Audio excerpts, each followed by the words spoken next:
Assalamualaikum warahmatullahi wabarakatuh. Hello everyone, my name is Dini Safitri. I want to explain about filosofi pendidikan Indonesia. Gerakan transformasi Ki Hajar Dewantara dalam perkembangan pendidikan sebelum dan sesudah kemerdekaan. Yang pertama, pendidikan di masa kolonial. Pendidikan di Indonesia sebelum kemerdekaan telah ada pada zaman Belanda menduduki Indonesia. Namun, proses pendidikan hanya berkutat di seputar pembelajaran yang bersifat intelektualis, materialis, dan kolonial, jauh dari sifat nasionalisme dan kebudayaan Indonesia. Intinya, di zaman-zaman ini, pendidikan diselenggarakan hanya untuk tujuan dan keuntungan pihak tertentu.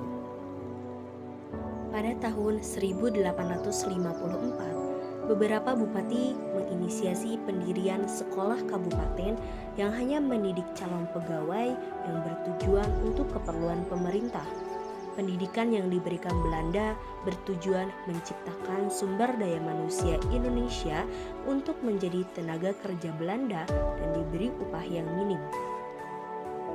Di tahun yang sama juga, didirikan pula sekolah Bumi Putra yang mempunyai 3 kelas rakyat, hanya diajari membaca, menulis, dan menghitung seperlunya, dan hanya mendidik orang-orang pembantu guna mendukung usaha dagang mereka.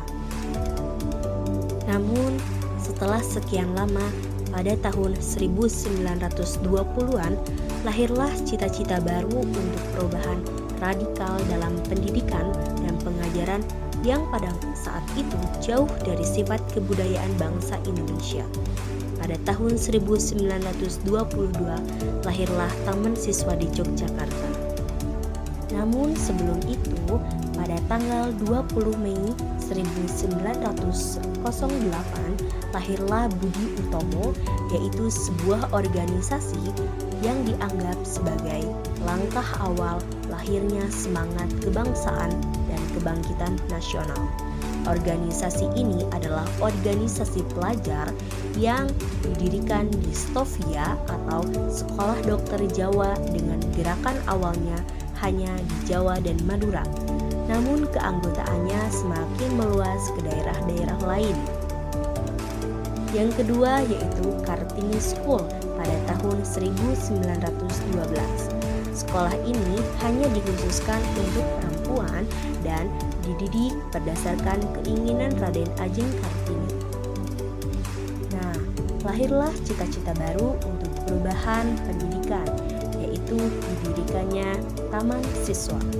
Taman Siswa yang didirikan oleh Ki Hajar Dewantara merupakan harapan bagi bangsa Indonesia untuk merdeka, bebas, dan merubah peradaban bangsa.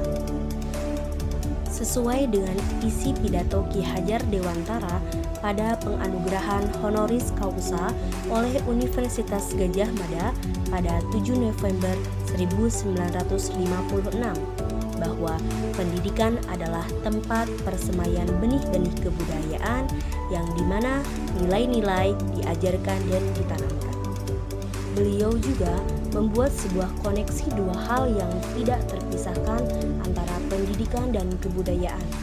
Karena hakikat pendidikan adalah usaha memasukkan nilai-nilai budaya ke dalam diri anak, sehingga membentuknya menjadi manusia yang utuh, baik jiwa dan rohaninya, dengan maksud agar segala unsur peradaban dan kebudayaan tadi dapat tumbuh dengan sebaik-baiknya, sehingga dapat mencapai kemerdekaan dan kebahagiaan bangsa Indonesia yang pada saat itu belum merdeka.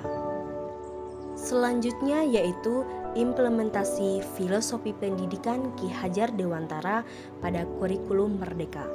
Menurut Ki Hajar Dewantara, pendidikan memberi tuntunan terhadap segala kekuatan kodrat yang dimiliki anak agar ia mampu mencapai keselamatan dan kebahagiaan yang setinggi-tingginya, baik sebagai seorang manusia maupun sebagai anggota masyarakat.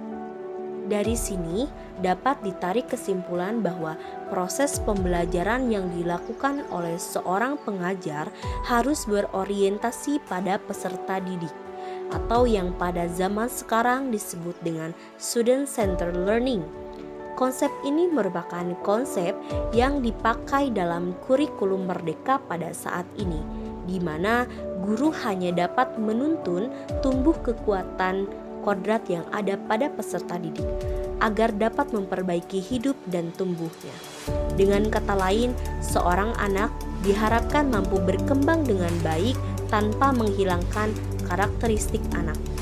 Kurikulum Merdeka ini berfokus pada asas kemerdekaan dalam menerapkan materi yang esensial dan fleksibel, sesuai dengan minat, kebutuhan, dan karakteristik peserta didik.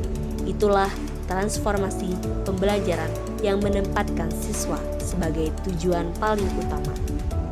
Sekian dari saya, mohon maaf apabila ada kesalahan dan kehilafan.